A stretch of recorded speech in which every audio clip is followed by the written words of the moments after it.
नमस्कार, मैं अर्चना और आप देख रहे हैं खबर दृष्टिकोण। लखनऊ की सरजमीन पर एक बार फिर सवाल खड़े हो गए हैं। सरकारी तालाबों और जमीनों पर खुलेआम कब्जे हो रहे हैं और जिन संस्थाओं को इन्हें बचाने की जिम्मेदारी दी गई है, वही उनके संरक्षण में ये कब्जे फल फूल रहे हैं। एलडीए और भूमाफिया के गठजोड़ ने मुख्यमंत्री योगी आदित्यनाथ के जीरो टॉलरेंस वाले आदेशों को मजाक बना दिया है। मोती झील और जमुना झील के आसपास की जमीनें वर्षों से जल संरक्षण और सार्वजनिक उपयोग के लिए आरक्षित रही हैं। फिर भी अब यहाँ अवैध निर्माण दिन दहाड़े हो रहे हैं। हैरानी की बात यह है कि जिस समय मुख्यमंत्री योगी आदित्यनाथ हर मंच से सरकारी जमीनों पर अतिक्रमण के खिलाफ सख्त रुख अपनाने की बात कर रहे हैं, उसी समय एलडीए के कुछ कर्मचारी कथित तौर पर भूमाफियाओं से मिलकर तालाबों की जमीन पाटने और उसे बेचने के धंधे में लगे हुए हैं। नगर आयुक्त और मंडलायुक्त के स्पष्ट निर्देश हैं कि इन क्षेत्रों में केवल जल आधारित गतिविधियां जैसे सिंघाड़ा और मछली पालन ही संभव है। बावजूद इसके मोती झील कॉलोनी में तालाब पाटकर प्लॉटिंग की जा रही है और स्थानीय प्रशासन मूक दर्शक बना हुआ है। वहीं स्थानीय लोग और सामाजिक कार्यकर्ता लगातार प्रशासन को आगाह कर रहे हैं, लेकिन कार्रवाई के नाम पर सिर्फ कागजी खानापूरी हो रही है।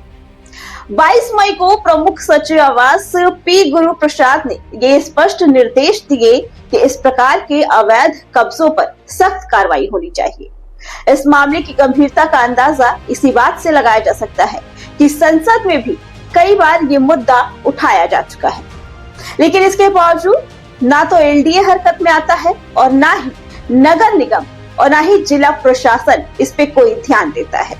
रक्षा मंत्री और लखनऊ के सांसद राजनाथ सिंह के कार्यालय ने ऐशबाग स्थित जमुना झील में लगी जमीन पर अवैध निर्माण की शिकायत दर्ज कराई, तब जाकर प्रशासन की नींद टूटी। जनसंपर्क अधिकारी राघवेंद्र शुक्ला की पहल पर एलडीए टीम मौके पर पहुंची और अवैध कार्य को रुकवाया गया। इस मामले में मुबारक अली नामक व्यक्ति को निर्माण कार्य न करने का निर्देश दिया गया जब तक जमीन के कागजों की जांच पूरी न हो जाए। इस जमीन का खसरा संख्या 149 है, जिसे लेकर नोडल अधिकारी एलडीए द्वारा 8 मई 2025 को जारी पत्र में बताया गया कि ये निजी स्वामित्व वाली संपत्ति है। हालांकि ये भी स्पष्ट किया गया कि लगभग 7,240 वर्ग फीट हिस्सा शमशान घाट के अंतर्गत आता है और इसके पास से तालाब से जुड़ा नाला गुजरता है।